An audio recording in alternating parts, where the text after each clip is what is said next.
श्रियकान्ताय कल्याणनिधये निधयेऽर्तिनाम् श्रीवेङ्कटनिवासाय श्रीनिवासाय मङ्गलम्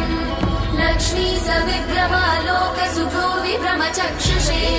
चक्षुषे सर्वलोकानां वेङ्कटेशाय मङ्गलम् श्रीवेङ्कटाद्रिशृङ्गाग्रमङ्गलाभरणाङ्गये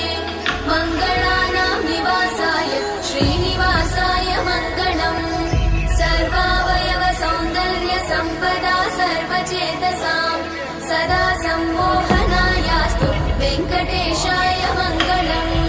नित्याय निरवध्याय सत्यानन्दचिदात्मने सर्वान्तरात्मने श्रीमद् वेङ्कटेशाय मङ्गलम् स्वतः सर्वविदे सर्वशक्तये सर्वशेषिणे सुलभाय सुशीलाय वेङ्कटेशाय मङ्गलम्।